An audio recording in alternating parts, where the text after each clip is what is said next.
It's not very frequent that we get to do content in English. We save it for the very most special people. I know this is super odd, probably for our guest, but it's weird having him here. It's an honor. Please, let's give a warm welcome to BAM Margera!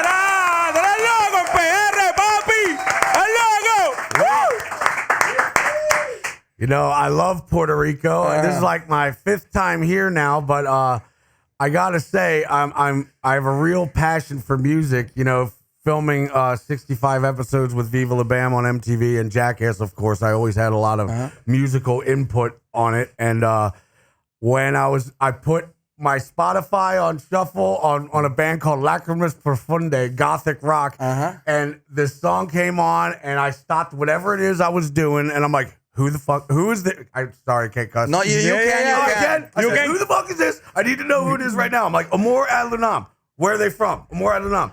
Juntas, Puerto Rico? This band is from Puerto Rico? So I contacted them, got a hold of them. We were working on a new album, and this was back a couple of years back, and we flew right into Aguadilla and started recording some songs, did a nice little show, and now here we are, getting ready to play at the Handlebar on Sabado, 7 p.m. Sábado. And admission is free if you could do a kickflip at the door. Oh, really? So there's a show this Saturday in Handlebar. Where is Handlebar? It's right outside of San Juan. Oh, it's in La Kennedy. Oh, Handlebar. Okay. Come over, free entrance. Handlebar, vengan a pasarla, cabrón. Eso es por La Kennedy. Va a estar AMORE at LUNAM. Banda de rock con featuring Bam Malfucking Jera. Yeah. Okay, Bam. I was doing some. Of course, it's super weird to have you here because I've known about you since I was probably like 14 or 15 years. I'm 43. Yeah. And I was doing some research and I learned that you helped produce a movie called CKY. Yeah. Like 20 some years ago. So you were basically a kid. So when I was 16, I wanted to make a skateboard film that wasn't just skateboarding because I had a lot of really funny friends from high school that like were really talented and hilarious and they didn't know how to skate. So I'm like, I'm going to put this guy in a wheelbarrow and push him off the roof into a pricker bush and then mix that with professional skate tricks. And then from that, through word of mouth, it sold over 1 million copies. And then that's when I got contacted by Spike Jones, Jeff Tremaine, to ask to do a pilot for a MTV show called Jackass. So we didn't know how big that would be, and overnight it was like instant success. So so CKY1, followed by CKY2K. The first season of Jackass was just nothing but them using bits of CKY spliced in with the pilot. So I didn't really even have to film the first season of Jackass. It was already filmed. Is the moment when Steve-O drank the goldfish part of that? That was part of the pilot. So a pilot is basically putting a 30-minute show together to see if the network wants to buy it. So is what they did for those 8 episodes, which is a season, 8 episodes. They used nothing but my CKY videos and then the Big Brother videos that they filmed. So Steve-O swallowing the goldfish was part of the Big Brother side, which was the West Coast. I'm the East Coast, Philly. Okay. Wow. So what was in VHS? Yeah. Oh yeah, VHS. Wow. I remember I used to bodyboard a lot. Yeah. And I used to purchase movies in VHS, and the soundtrack was strictly punk or rock. Rarely like a reggae or a hip hop song. Super rare.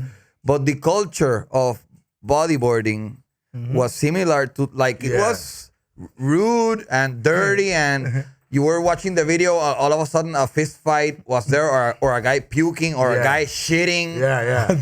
And the magazine culture was that as well. Like, it's not only the sport, it's like being punk. Yeah, and I think the reason why I have such a passion for music is because when you're working on your skateboard video part, it roughly takes a year or 2 to film these hard tricks. And when you spend 5 hours landing a trick, that's 1 second of screen time that you get when you finally are rewarded after landing a trick that took you so long. So to pile all that up, you roughly get about 3 minutes of skate tricks, which equals one radio song. Yeah.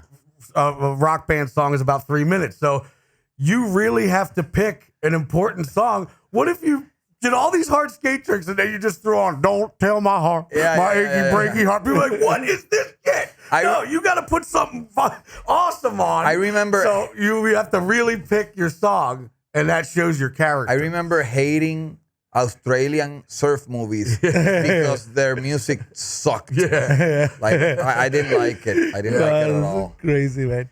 And how do you feel like this movement of because for me, the first reality show that I ever see was Jackass for me. Yeah. So how do you feel like that reality show scene involved right now? I gotta say, whenever you hear the word reality TV, it's pretty much the least thing of reality, because when you have all these people there to film and they're just gonna hit record and wonder what you're gonna do that day, you can't do that. You have to map out a plan. Like, so, I mean, the reality of it would be, an idea would be, okay, Bam and his crew fly to Puerto Rico. We find a bunch of skate spots. We dare a bunch of people to do a bunch of stuff. And then we have a rock show at the end. So it's roughly scripted. You can't just fly to Puerto Rico with 40 people and be like, what are we going to do here? So reality is it's scripted. And what do you think about the streaming that actually is a reality show now? Because they just turn on the camera. Yeah. And whatever has happened, it happened. Like the fighter son. The fighter what? The son's fighter that happened on the what is his name? Raya, but his name the fighter I don't remember. ¿Cómo se llama I don't know. The fighter, the UFC ex-champion that his son almost killed the guy in a wrestling ring. So no way. Yeah, so that's what do you think about the streaming? Okay, Rampage Jackson. Rampage Jackson. Yeah, okay. He's doing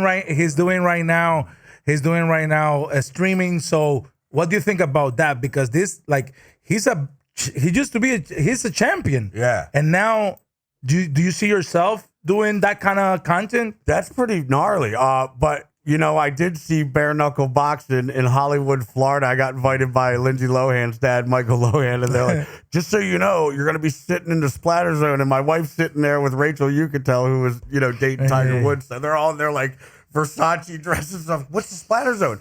When somebody gets punched and blood, you get covered. I'm like, yes. They're like, oh God. But man, it was so entertaining. You know, just the fact that it's no pads, because I don't like to wear pads on my skateboard. So when I see these people fight, it's like a real, true street fight. I'm totally into it. I've gone as well in the Hard Rock Hotel in Hollywood, Florida. Yeah. And it is like the sound, the punch does when it gets a face in the way. It sounds like it's super different when a glove Would you doesn't fight? exist. See, I would love to jump in the ring, especially. See, I'm 2 years sober now, but when I used to drink, I used to look for the biggest dude out there in the bar to kick my ass. So if I get knocked out, I get my adrenaline flowing like I landed a skate trick or something. Or if I beat you up, then cool.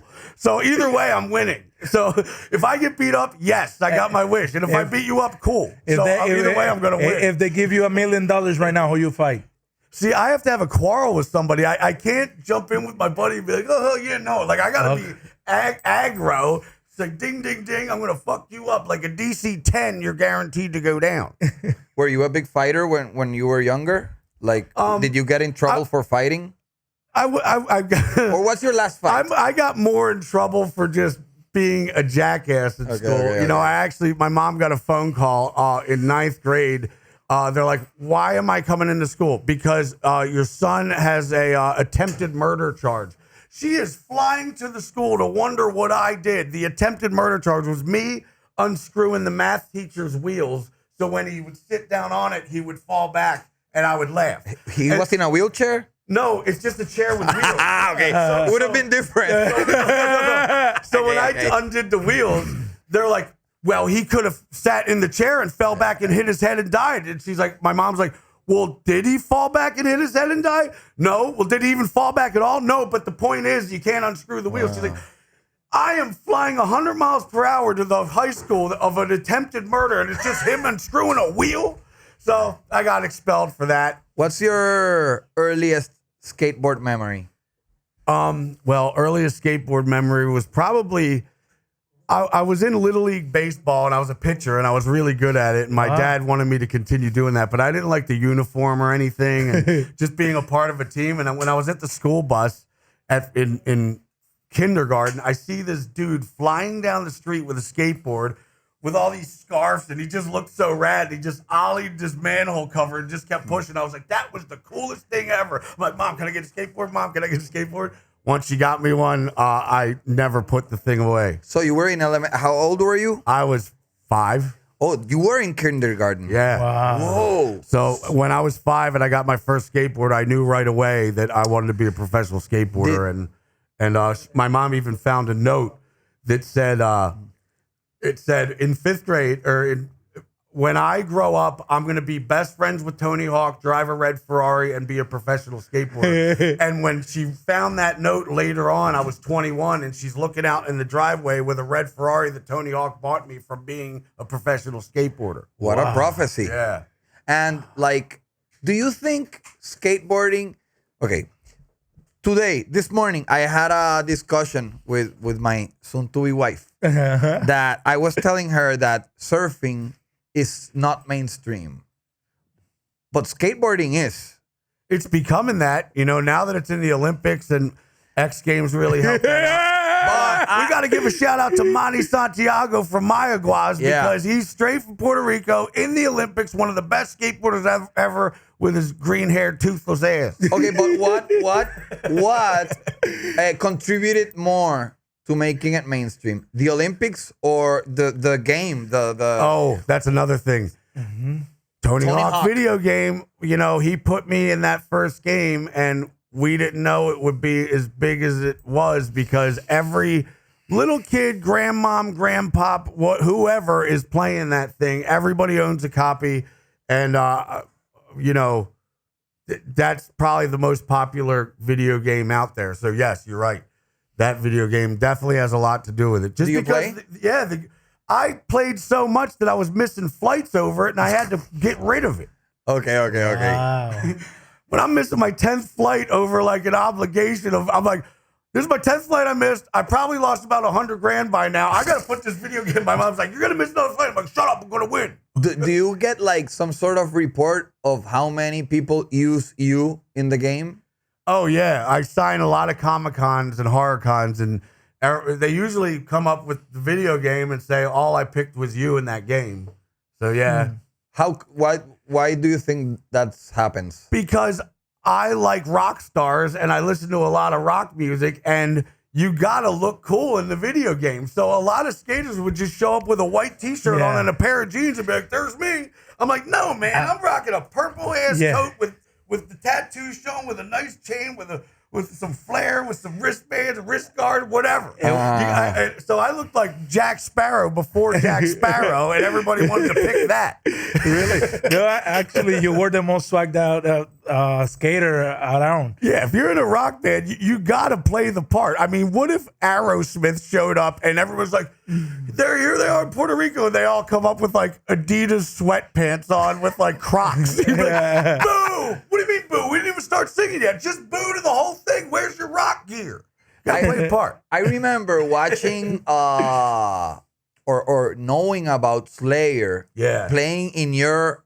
Do you still live in that house where the reality show was filmed? Yeah, so the first day I moved into Castle Bam, the neighbors around me, which there isn't many of them, they all threw me a housewarming party with a nice welcome to the neighborhood cake and all this stuff. I didn't show up. Why? Because I had Slayer show up at midnight, and I invited every college kid over there instead. They still hate me to this day. I don't blame them. Wow.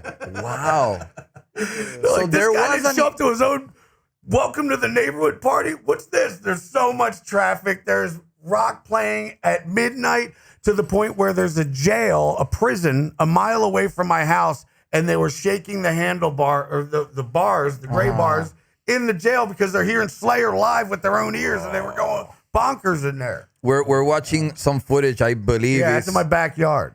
and that's still your backyard. Yeah. Do you still like? How percentage of the year do you sleep there? Well, in the summertime, Okay. my wife is a mermaid. She has to be near the equator for the whole winter. Okay. And if you think 70 is meteor, that's cold to her. So it's 70 degrees out. She was like, we first took her to Pennsylvania in September, and it was like maybe 68 degrees. She's like, it's really chilly out. I'm like, oh my God, wait till January. I'm screwed. So I already started looking up places in Florida. I was like, I know something has to be done here.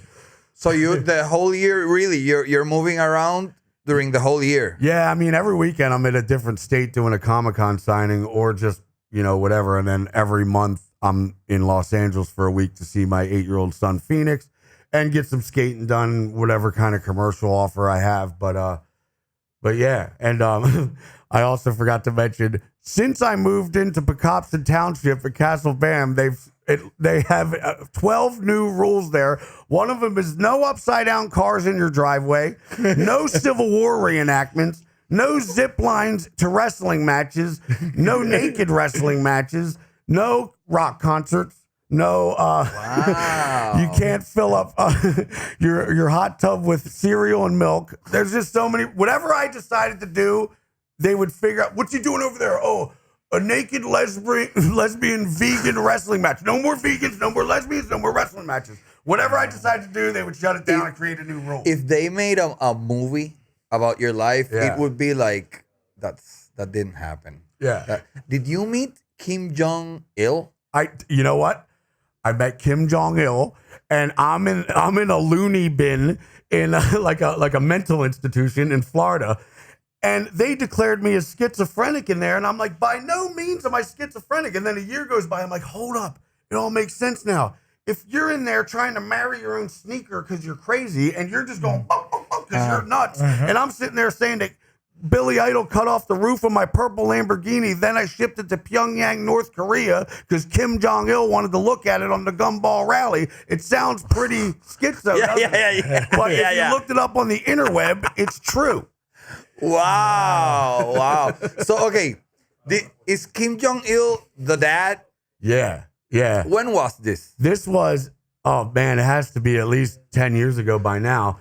But it was the gumball where we went around the world in 8 days. So I shipped the Lamborghini from Philly to London, drove it to Serbia, put it on an airplane to Phuket, Thailand, drove it to Bangkok, stopped in Sapporo, Japan, stopped in Pyongyang, North Korea, then shipped it to Anchorage, Alaska, Salt Lake City, Los Angeles, shipped it to Detroit, and then drove home. Wow, you have a photographic memory. Oh, yeah, because I had to do it all. Yeah. Well, and are we there yet? Like, do you get prepped before meeting him? Like, does someone come and say bow down or do not fart or you know what? I'm really glad that I went, but I don't think I would ever go back. It was a really crazy experience. So the Lamborghinis show up and the Ferraris, whatever, they all show up on an airplane. We pull it out in the tarmac just so he could look at them. Now, we all had to put our cell phones in a locker because he didn't want the people of Pyongyang to see our technology. We all had to hop into a bus that took us to the only fancy hotel there, I guess you could say, which was decorated really 50s. And here's the scariest part. At 6 o'clock when the sun goes down, picture a city as big as San Juan. All the lights go out at 6 o'clock. So there's only dim little generators. It looks like Zombie Town. It's very weird. And it doesn't matter if you're like a famous singer there or like a farmer who rakes leaves. You all get paid the same amount of money, which would not provoke anybody to want to become special. So why would I learn to shred a guitar if I could just rake these leaves and get paid the same amount? Why would I get good at skateboarding if nothing's going to come of it? The doctor is the dumbass. Yeah, he took us to this big state. First of all, we sat in this big chair. I think it's this right here. Yeah, so a big, yes, exactly.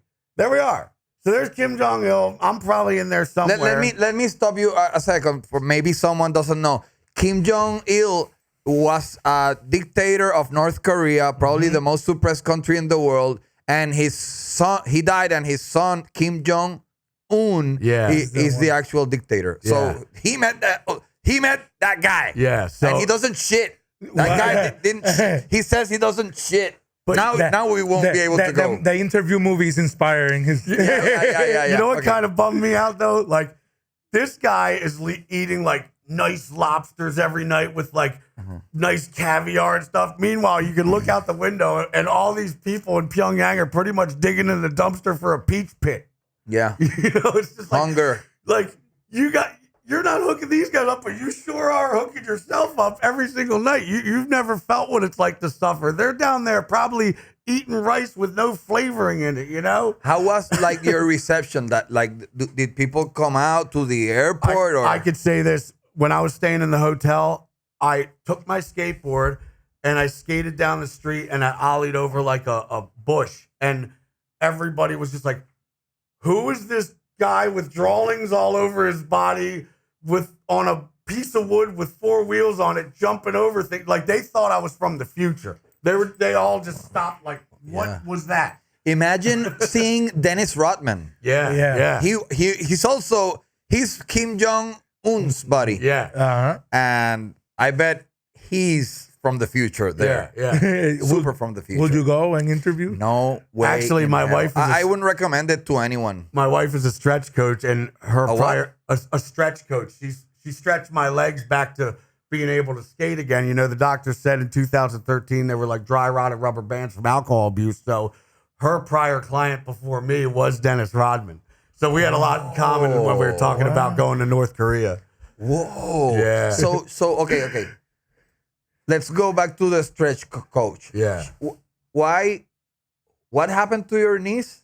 So when you live, when you're on a rock and roll tour, like a world tour that like lasts more than a year, and everybody's waking up to like, you know, nice hot mint tea poured with whiskey in it, and then Adderall, and then, you know, booger sugar, aka any kind of drug known to man. My whole diet was pretty much just alcohol and drugs. I can't believe I'm still here to tell the tale, but it took me 8 days on life support with a tube down my throat with COVID and pneumonia from just being so dehydrated from like alcohol staying up all for 4 days straight. So no OD. It was just dehydration. My body just shut down, and I went into 5 seizures at 20 minutes apiece. And what's sad is, if I only would have had 1 seizure at 20 minutes apiece, I probably would have snapped out of it and been like, give me a beer. That was weird. It took 5. Then I went to the hospital. I couldn't breathe on my own. So I woke up in the hospital like, how long have I been here? Like a couple hours? Like, you've been here for 8 days. And the nurse was like crying because she didn't think I would come out of the coma that I was in. And that's when I was like, all right, dude, whatever kind of rock bottom you could claim for a millionaire is kind of rock bottom. Because when you think of the word rock bottom, you think of a guy who's homeless on a tent on the side of the road, digging in the dumpster for a peach bit, asking for $10. Well, I have a lot of $10, and I still have a lot of homes and stuff. So to determine rock bottom is just however you felt. So you that died. was my rock. Yeah. So you died. Oh yeah. How does dying feel? It felt like I need to change my ways now or else. So I did. And you know, luckily I met my wife, Danny, is stretch coach and, you know, supermodel and hates alcohol and drugs. So she considers me to have a gay boyfriend. It's called vodka. So if it touches my lips, I'm cheating. So I can't cheat. That's kind of the deal. I got a gay boyfriend. Okay, I'm gonna. So she helped you like therapeutically to stretch, and you got your knees back. So an hour a day, I lay on the table. She does all the work, and it just hurts so good. It's very effective. I honestly think that anybody who is of an athlete at all, especially skateboarders, should have a stretch coach. You know, when you're at the Olympics or whatever, they have masseuses in the back, which is cool. Yeah, feels good, does a little bit, but to stretch a leg is what a skateboarder like us needs. Yeah. Do you? I can't even touch my. I'm super lousy, and I've always read that if you practice, you can become like a rubber man. Oh yeah, stretching and breathing keeps you young. It's a fact. Can you do those kind of exercise like he's? Well, that's what I'm saying. When in the doctor in 2013, he said, reach down to touch your toes with your dry rotted rubber band legs, and I did. My hamstring popped right here, and I was out for a year, which made me drink even more. I'll show you guys. Wow. So the doctor, if if it were not for him, maybe you would have better knees. Well, he's the one that determined that when a rubber band is dry rotting, it'll never go back to normal. So that's why I drank even more, to the point where I had acute pancreatitis. I didn't care anymore. I really didn't. And luckily that was a fluke, because it went away. And then my wife was like, "Don't listen to that doctor. He's an idiot. I'm a stretch coach. I stretch you an hour a day, and within a month, you'll notice that you know, your legs will eventually start going back to normal." So you can, if your legs are dry rotted rubber bands, then they can go back to normal. They can be fixed. I'm proof right here. How many injuries do you have on your bones and broken bones? Oh boy, here we go. So 16 staples in the head, 8 broken ribs, 4 broken ribs, 15 broken wrists. And then I hyperextended my arm, which won't go straight anymore because the bone was sticking out. Broken clavicle, broken tailbone, which sucks. 4 broken feet over here. Every single finger and toes more than once. What's the most painful? The most painful, somebody asked me this, and the most painful torture I've ever been through was 17 hours in the drunk tank in a Vista jail cell because they wouldn't give you a blanket because they say that you could hang yourself with it. I'm like, I don't want to do that, number one, but if there's no hooks, if you're successful at hanging yourself with an Amish quilt, then you deserve it. I'm fucking cold in here, man. You know what I mean? So to shiver for 17 hours, what a torture, is torture. And that was the worst pain ever. But have you ever cried because of a broken something? Yeah, actually, when I slammed so hard on this, I was on so much medication that I was forced to take under paramount orders. I was in a treatment center under 18 different medications. All the side effects were weight gain, stiff muscles, hair loss, erectile dysfunction, and being off balance. And for me to drop in on a 3-foot mini ramp, I could do that with my eyes closed, switch, blindfolded. But for some reason, I was so off balance. I tried this easy trick, went boom, and my bone was sticking out, and my wrist, and I broke my wrist for the 15th time, and it was just hurt so bad on such a small ramp that I really had to recontemplate, like, do I really want to skateboard ever again? As soon as I got off all the medication and realized that, you know, skateboarding is my medication and that's my therapy, I don't need pills to tell me that, or a doctor either. You break the tailbone, right? Oh man, breaking your tailbone sucks because you can't rest, you can't sit down. I was on a flight from Tampa to Philly, first class, next to this guy like this. I'm like, I swear I'm not gay. I got a broken ass tailbone. I just sit like this the whole time. Like, that was on a show, right? On the show when you actually broke it. Yeah. I remember. So I went off this wheelbarrow, boom, and I landed my tailbone right on the edge of it. And there's so many things MTV can't show because it's too gnarly, but they could certainly show my 2-inch hose in the February cold as a see-through X-ray. It was February. It was cold. That explains it. Okay. Grower, not a shower. Wow. Okay, you know, so I thought, now that I hear you talking about skateboarding, it sounds like you never stopped. How I perceived it is that you came back to skateboarding, maybe after the stretching. Yeah. I took 10 years off just to get all Larry to fuck up. 10 years. When I was looking in the driveway at about 30 years old, and I'm looking at a blue Lamborghini, a purple Lamborghini, a red Ferrari, a DeLorean, a silver Porsche Panamera, a black Audi R8, 2 Range Rovers, 2 Bentleys, and an 1828 fucking Mercedes convertible. And I'm just looking there. I'm just like sipping on a beer. I'm like, I've ran out of wishes. Like, I've spent my whole life skating and not drinking. Now I'm just going to party and get as fucked up as I can. And I sure showed me. Wow. And then I never really knew how I was going to stop, because I was like, it was to the point where, like, I had to have a drink to think about how I'm going to quit drinking. And I have to have a cigarette to think about how I'm going to quit smoking. So, like, I'm like, how am I going to quit? I'm never going to quit. And it took me to be 8 days on life support to quit. And then once I did, I'm really happy I'm not back there anymore, because I really don't miss the fucking hangover. You know what? Skateboarding is such a different sport, because if a person that has never played basketball gets a basketball for the first time, in theory, he can go to the middle of the court and shoot it. and just getting in there. Yeah. In theory, a person can bat, Yeah. Yeah. but kick flipping, Yeah. It's different. I could say this: it's if you're not a super skateboarder, impossible. and you even go to a 2-foot high ramp this tall, you could really injure yourself just trying to drop in on it. And these skaters go 40 feet up in the air on those mega ramps. It's really crazy. Fun fact: the most successful people in the world. I don't know why I have this in my mind. Just pop up. The most successful people in the world, they skateboard sometime because the skateboard culture is about trying failure. Yeah. It's a failure. It's a failure like sport. Yeah. Because you fail like 30 times, only landed one time, and that's it. I already made it. It's the war of it all. Like it's just to sit there and try a trick for an hour, throwing your board everywhere, being so frustrated to land that trick of just that little reward of, yes, I did it. It's such a great feeling. And that's why I think every skateboarder is just addicted to skateboarding. Yeah. Because it's a battle. It's the mental war of, I need to land this. And people go home so broke off and bloody just to land that trick. And it's just like the reward of it. For example, if you, I don't know how, when you hadn't broken 15 times your hand, if you were over stairs and you wanted to do I don't know the names, a super complicated trick, a McMuffin, let's say nollie hard flip. Yeah.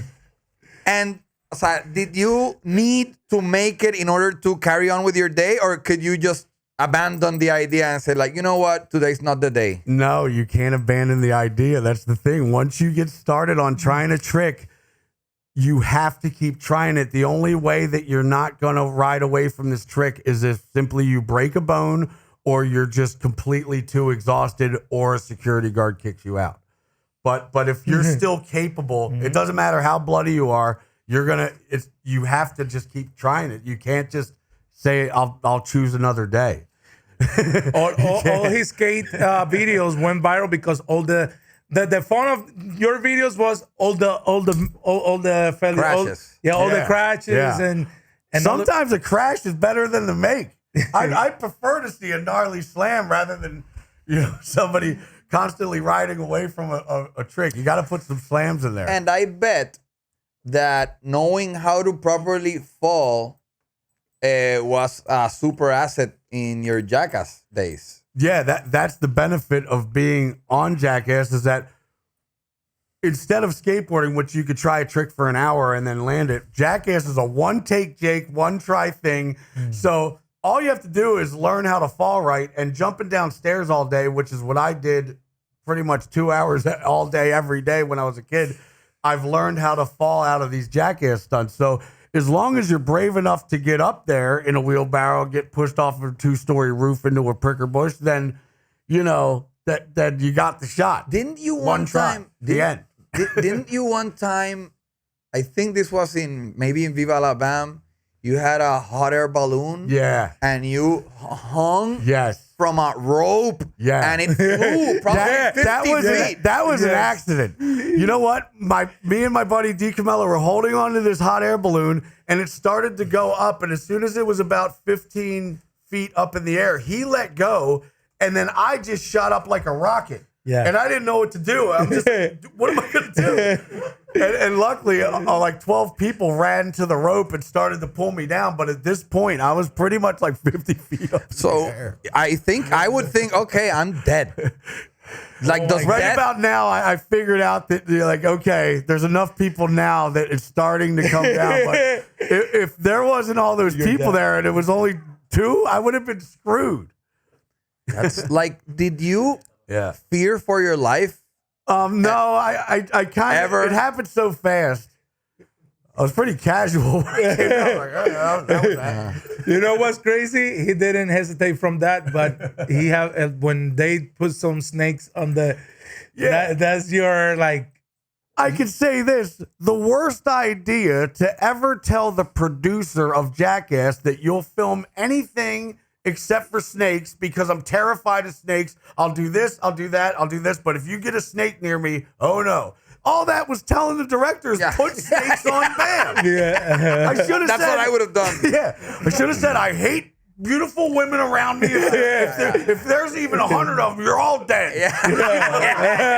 No, instead I say snakes. So what do? I fall into a pit with 100 of them to the point where I literally, like, I guess you could say it was the closest to a nervous breakdown. Yeah, you actually cry from that. Yeah, because I didn't have the strength to pull up from this bar because it was just such a weird angle and nobody was there to even help me except for, you know, Ryan Dunn saw me struggling and crying. As soon as I cried after a minute of hanging there, then he started to help. But I knew that when I'm hanging, I'm thinking, you know what? David Weathers was just there. Who's David Weathers? The snake handler guy. Yeah. And why didn't I double think that this dude is here for me? I better watch my ass because there's going to be some kind of ruse where I'm going to fall into a hole. Sure enough, that's what happened. Horrible. I hate snakes as well. Yeah. And you know what? Thinking about not so much this, but when you caught on camera that hot air balloon moment, that's super scary. Yeah. Your origin story begins you producing a movie, so you know the value of a moment on camera. Yeah. So you've had that since you were a teenager. Yeah. So you had the mind of a producer. And another thing is that, like, when somebody comes into your home and, like, knocks over this drink, you know, a lot of people get really bummed. Oh man, my carpet now. My house was a movie set the day I moved in. So as soon as we're in there, we're already playing baseball, knocking out the windows. And we got like this foam machine that had soap bubbles all the way to the roof. And, you know, we would just sling paint around and it never felt like a home. You know, it felt more like a movie set. So for anybody to destroy anything at any time, whether it's a flat screen TV or like to throw a baseball through a window, I'd just be like, oh, another window. Like, I've never been like, you son of a bitch. It was just a movie set. This remind me about the old days of Jake Paul and Logan Paul videos. Yeah. I think they got inspired from you, right? As a matter of fact, it's funny you said that because somebody just sent me a clip of Jake Paul on a radio station. They said, when you started your YouTube channel, what was your inspiration? He said Bam Margera from the CKY videos and Jackass and all that. So Wow. I figured out when they were telling me this, I'm in Dorado where he lives. And then I'm like, you know what? I got to do the 6 degrees of Bam Margera here. So who would know somebody that would know him? And I'm like, Michael Lohan, bare knuckle boxing, Damian Feldman. You get a hold of him. And then he's like, so I call up Michael Lohan and he's like, yeah, I just called his buddy Nick. He used to be his roommate and he's calling right now to see if he's in Puerto Rico. So if he is, we're both in the same town and, you know, I'll probably just drop by and say what up and maybe see if we could film whatever in the future. But for this visit, it would just to be to meet. Okay, your house became like, or it was created with a studio house in mind. Yeah. So I bet it has tall ceilings because of that. Yeah, like for a lighting and 50-foot stuff. roof. Yeah. Does that fuck up like the resale value of the house? Or That's the don't thing. you even mind? It's kind of like this. Bob Burnquist has this nice plot of land in Vista, California, and it's got a $5 million mega ramp launch contraption, huge ramp, to the point where if he wanted to sell that property, he would probably sell it to some rich old lady who wants to put horses there, and this giant eyesore of a ramp is worthless to her. There's no value to it. So for me to have a skate park driveway and a big giant indoor skate park barn, if I sold the place, I would have to probably pay 50 grand to tear it down rather than, because they want to put horses in there or whatever it is. They don't want that skate ramp unless you're a skateboarder. So that house is there to stay and I'm never going to sell it. It's already been determined. I mean, everything you're looking at there is skateboard worthy and it would do no good to somebody who doesn't skate. Yeah. So it actually devalues it having You used to have a ramp cement there. ramps everywhere. You used to have a ramp there, like a half pipe. It's all in there. That barn that you saw on the side is all filled with ramps. Oh, this is not where you would sleep. No, that's where I sleep. But you don't see the photo. Down below is a house the size of the size of the house that I was living in. Maybe this. Yeah, that's it. That's so. Yeah, that's a skate park. Yeah, that's a lot of people there. Yeah, I bet. Like I can't. Earlier in the podcast, when you talked about your neighbors hating you, I was like, these assholes. Now when I see all these cars, I would hate I'm like, me too. You are a shitty neighbor. I feel like I should just knock on their door now and be like, you know what? I've grown up. As you can see, there hasn't been too much mayhem around here, for I moved to Florida for the winter. But now that I'm here in the summer, I got a nice wife here who likes peace and quiet. So can we end this feud? And if we do end the feud, neat. If we don't, I don't care anyway. Bring him a cake or something. Like, did you ever, like, you know, something that I've always heard about rock stars and crazy artists? Trashing a hotel room. Oh, yeah. Did you ever do that? Oh my God, have I ever done that? So, in the Tropicana in Las Vegas, it was one of those like 10 grand a night rooms that you have a bowling alley in there and a butler as a bartender, and we had a cake food fight in there, and apparently there was so much cake mashed in the rugs and the walls and the carpet that it was a $40,000 food fight. Oh, because that's the bill that they that charged was me. with Ryan Dunn? 30,000. Yeah, and then another one in Melbourne, Australia.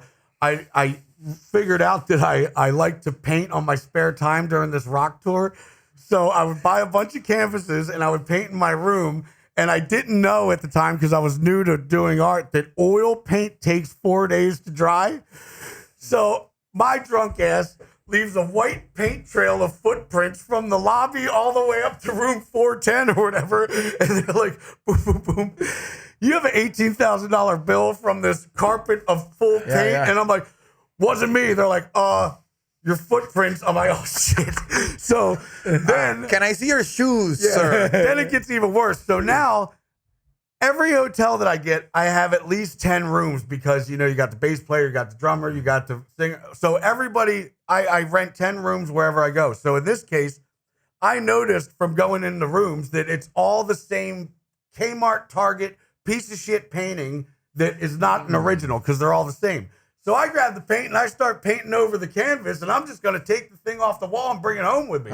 So they're trying to tell me that I painted over original artwork, and I'm like, lady, do you know that I have not just this room, there's 10 other rooms, and it's all the same painting. It's a printed Target, fucking Kmart, Walmart piece of shit.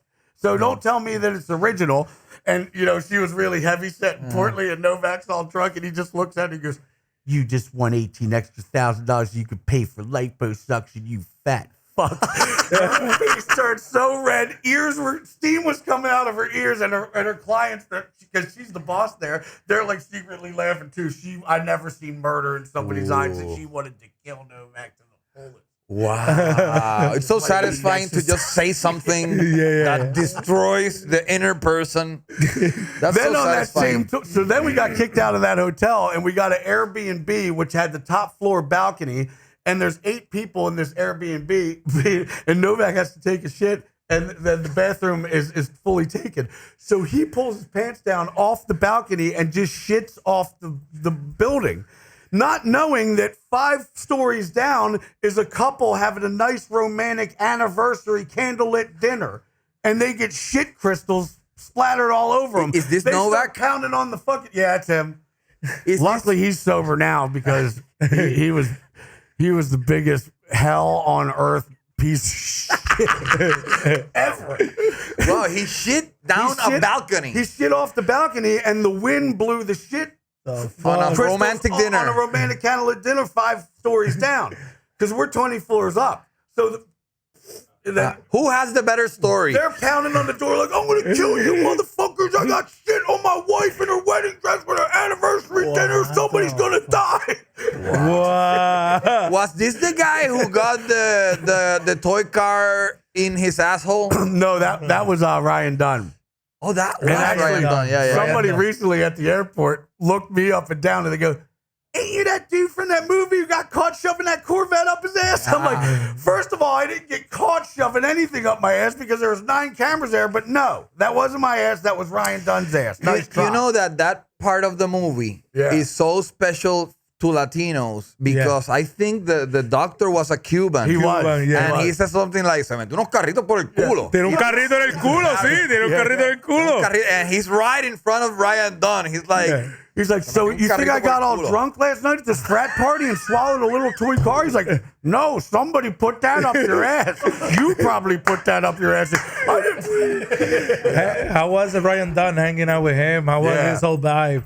It was great. That's why his nickname was Random Hero, because whenever nobody was brave enough to do something and we have all the camera equipment out and nobody's like, I ain't stepping to that. I don't feel like getting hurt.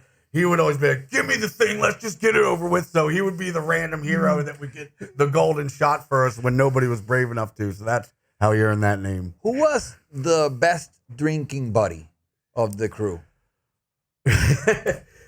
I would have to give it to Andy McCoy because he actually was Jack Sparrow before Jack Sparrow. Johnny Depp says, how did you get to this character? And he said, Rolling Stones, Keith Richards, and Andy McCoy from Hanoi Rocks, which was Guns N' Roses before Guns N' Roses. Okay. So being, everybody knows Keith Richards, they only put that in the magazine article. And when he really mentioned Andy McCoy, which was in my band, Fuckface Unstoppable.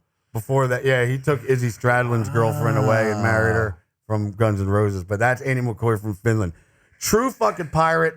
When we were done the tour, he goes, buy this $800 bottle of perfume. I'm like, all right, for your wife, she deserves it. You've been away for a month. He's like, my wife? He just opens it up and drinks the whole thing. I'm like, what the fuck? He's like, this shit's really heavy with alcohol. Wow. I thought he was buying an $800 perfume for his wife because he's been away for a month in Australia. He just cracks the whole thing open. Go, go, go, go, go. You're drinking that $800? Hell yeah, it's really heavy with alcohol. What do you... I don't know. I asked for perdón. I'm sorry if this is bad, but what do you miss about it, about drinking? Oh, you know what? This is what I miss, because when I first went to rehab against my will, I didn't want to go, and I'm all sitting there like this, and the lady's like doing her little speech. First of all, we all know that there's nothing good that comes from alcohol, and I raised my hand in the back. They're like, yeah, you in the back. I'm like, tell that to the 2 Lamborghinis in my driveway and the threesome I had last night. Yeah. What do you mean there's nothing good come from alcohol? The whole CKY video is being out in the bar at 2 a.m. capturing bar fights on film. You know what I mean? Or just whatever. Like, we need drunk assholes to do dumb shit. If everybody behaved themselves, it would be a real boring planet. I believe that. Do you still believe that? Hell yeah. I love it. I just can't be it anymore. Wow. So funniest thing is I was in the neighborhood right before I left in Fort Lauderdale, and it was bar time letting people out, and this big gay bar bouncer was dead serious. He wasn't even joking. He goes, there's 2 things I like doing, kicking ass and sucking dick, and you're about to get one of them. And I'm like, he knocks the guy out. I'm like, fuck yeah. This is the shit we need, man.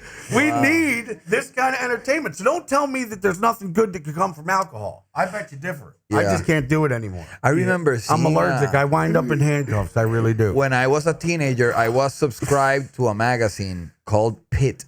Yeah. Pit magazine. I bet I never had Big Brother. Big Brother was but I read about it and seen a documentary, and I bet Pit was influenced by the punk style behavior of that Big Brother. And I remember seeing a picture of a guy with diarrhea shitting like on top of a car like this. Yeah. And you could see the long, liquidy, shitty system of ecosystem of shit flowing out of his asshole. And I remember seeing that picture and just being in awe. Yeah. And you know what?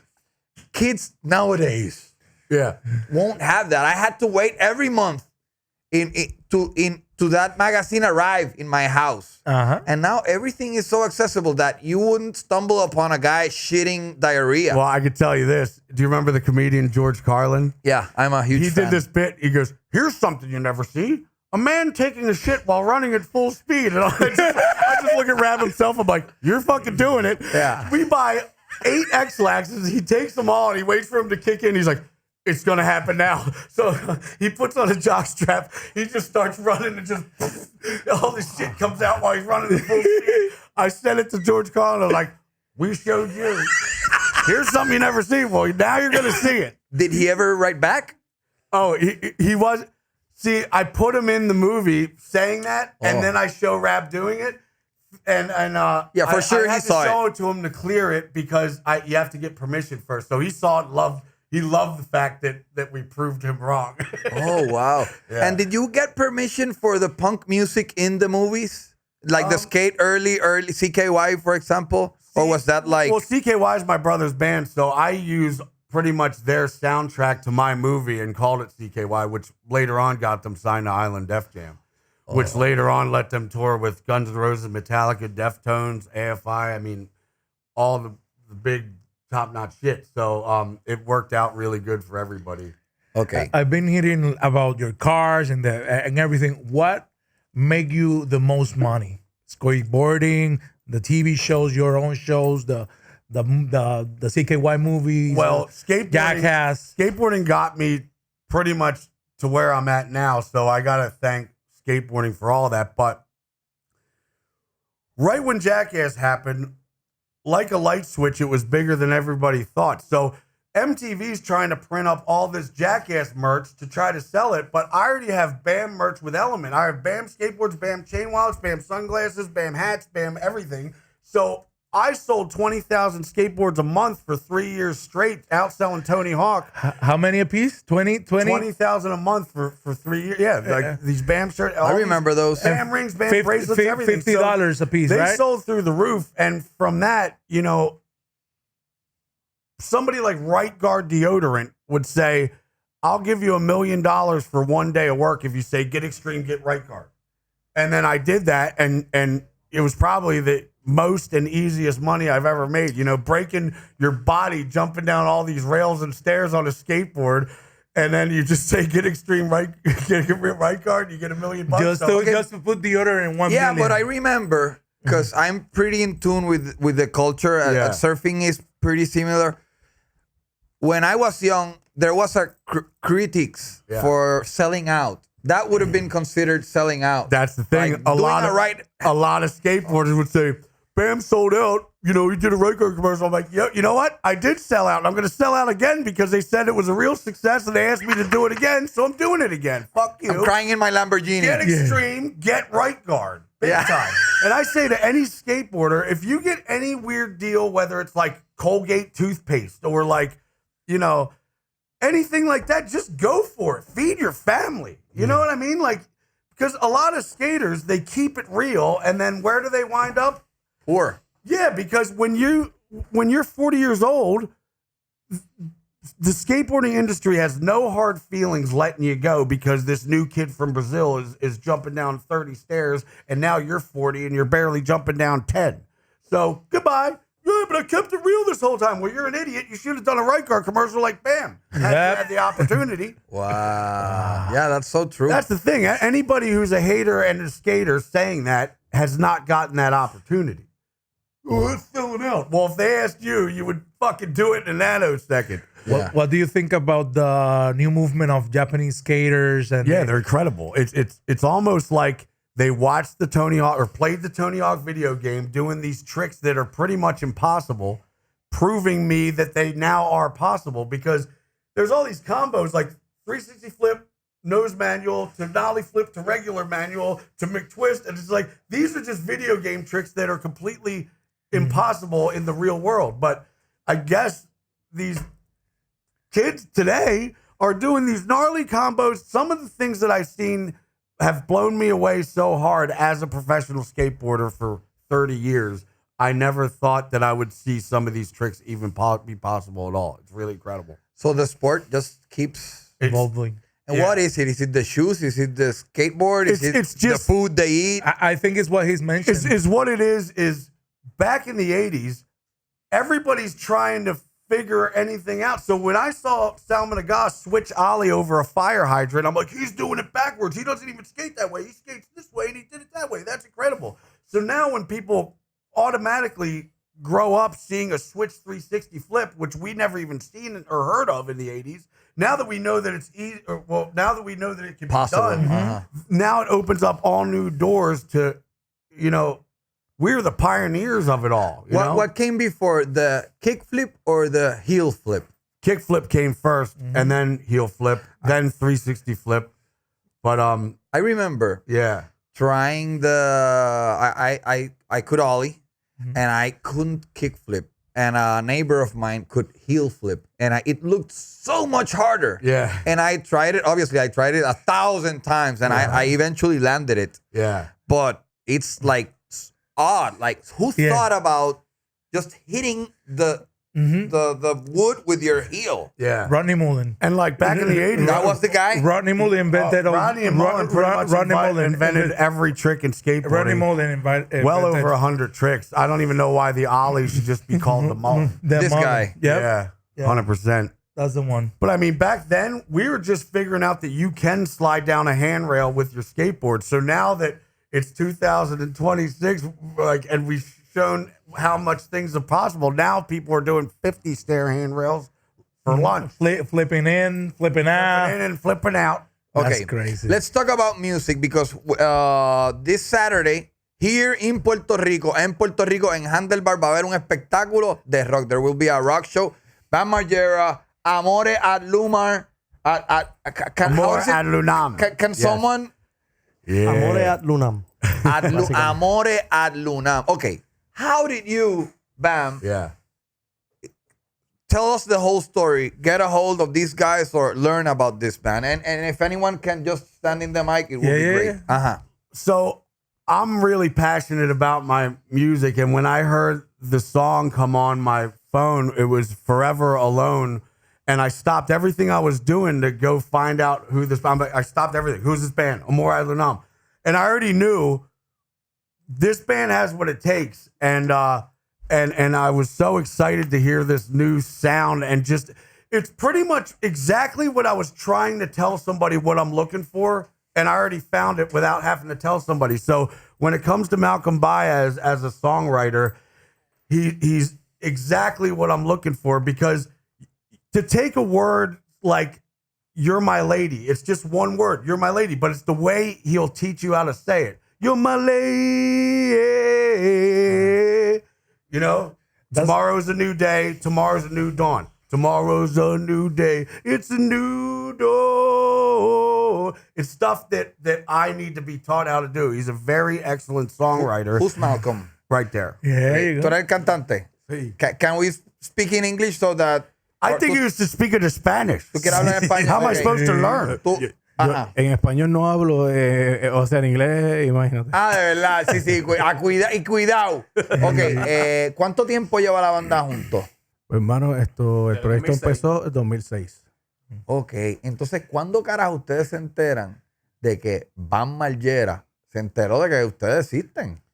¿Cómo pasa esta locura? Claro, esto es una locura lo que está pasando aquí. Real. Eso fue de sorpresa cuando nos descubrió a nosotros. Ok. ¿Cuándo fue eso? Más ¿Hace o años? menos, no, prácticamente es reciente, 2024. Por ahí. Ya. Wow. El hombre me escribió, el manager de ese momento, escribió, y yo vi el mensaje, un DM en Instagram. Mira, Van le gusta tu música, un par de cosas así.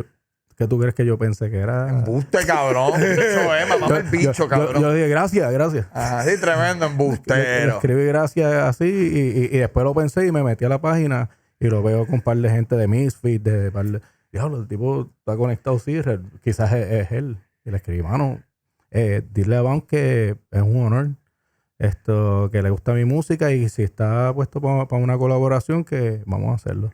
Ok. Ok, a la gente que se está enterando ahora de Amore al Lumam, ¿qué una canción? Tienen 5 minutos en su día. ¿Qué deberían escuchar? De las canciones de Amore, Ajá. Recomiéndale una. adelante, full, Salvation and Drug. ¿Estamos de Salvation acuerdo? Army. ¿Ustedes están de acuerdo? ¿Por qué? Pues es romántica, melódica, esto está pesadita, pero ahí que se lleva a los Linkin Park. Ok. Entonces, háblame del espectáculo de este fin de semana ¿cuál va a ser la participación de BAM? Va a cantar con nosotros lo que hemos hecho juntos. Tenemos 2 discos ya casi, o sea, un montón de featuring con él. Wow. Y tenemos un par de sorpresas allí. Aquí Bien lo duras, estamos bien viendo duras. en pantalla. Yo puedo ponerle sonido y no me canta copyright. Claro, no. Ok, Sí. señoras y señores, aquí lo tienen. Behind the Green Door se llama el tema.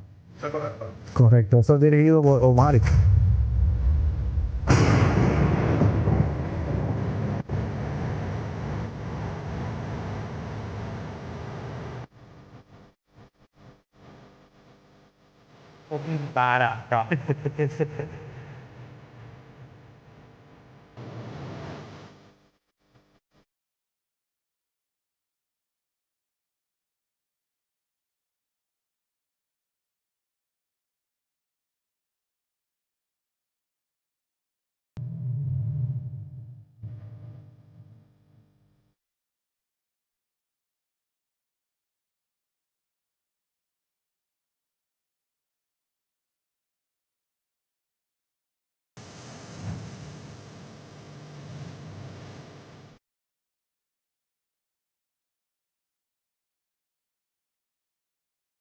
Ok, paro ahí, cabrón. ¿Qué clase vocal?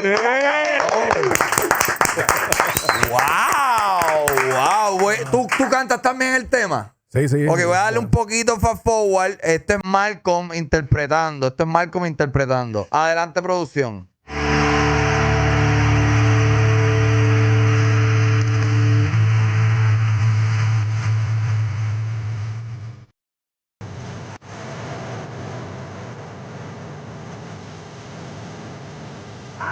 Ya, cabrón.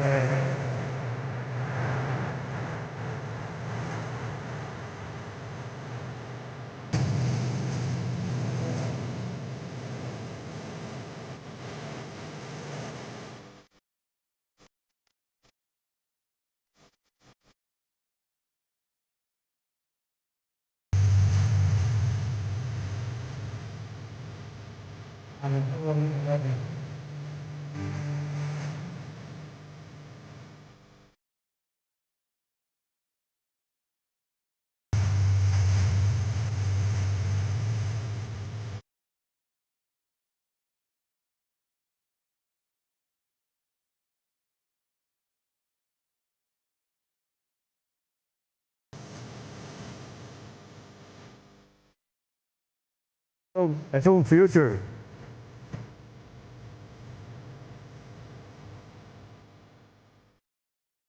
Esto te brinqué, cabrón.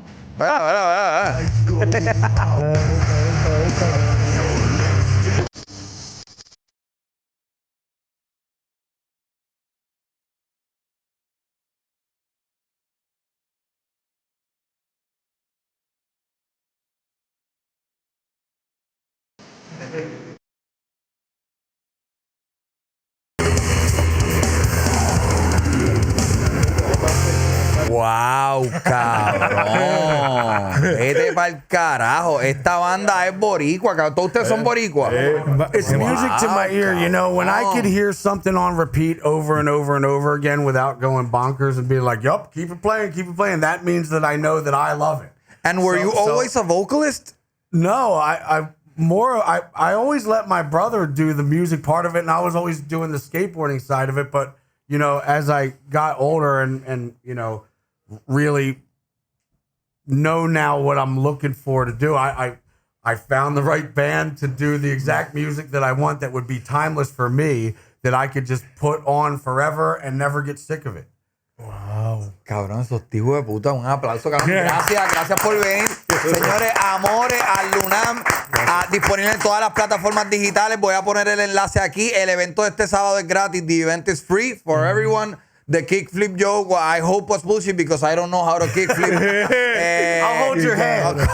Thank you very much. Come, let's have a blast. Ok, What similarities, if any, are in like because we see you're a crazy guy, but you're an athlete. You were an athlete. Yeah. Are there any similarities between preparing a show and preparing for not necessarily a contest, but maybe a part of a movie that you're gonna skate in?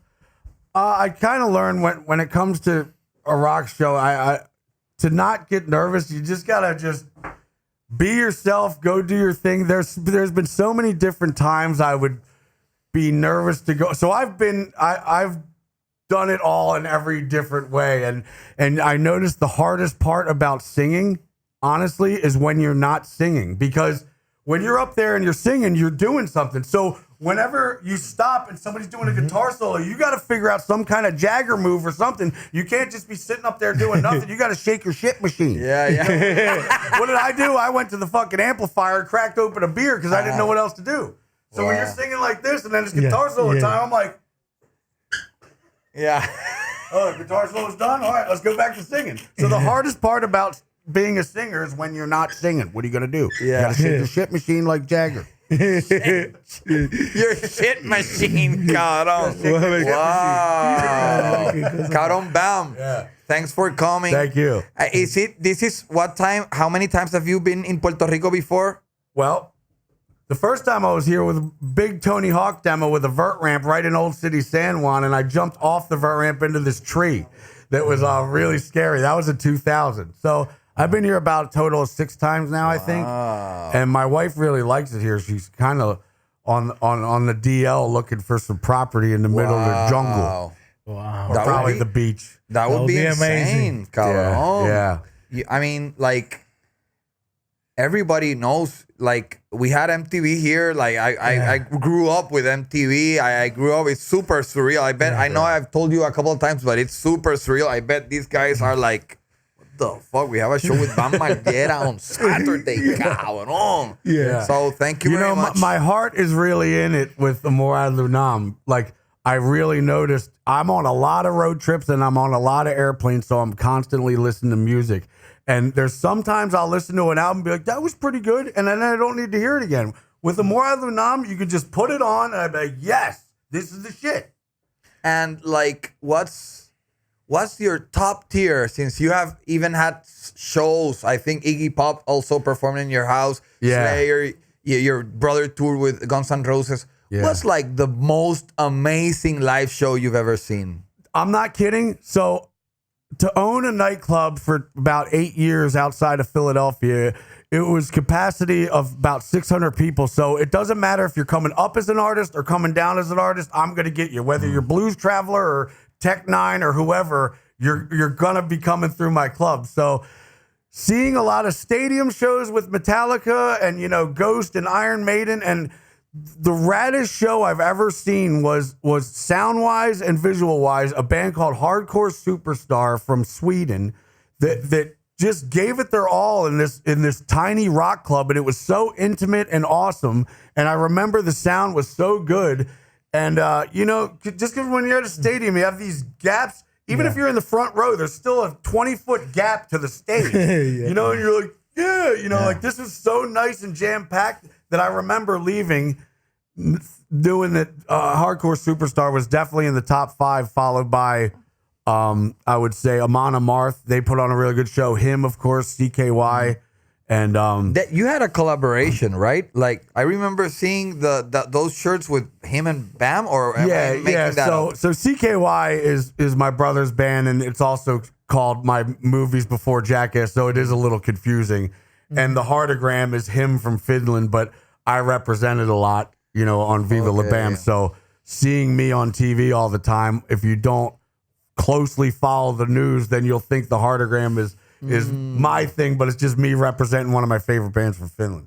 Okay, thanks for coming. Yeah. We'll be there Saturday. Corrido de Puerto Rico, nos vemos el sábado. El sábado. Yes. Este sábado en Handlebar. Hasta la próxima. Gracias, amores. Hasta la próxima. ¡Suave, gorillo! ¡Recórtate, Perú!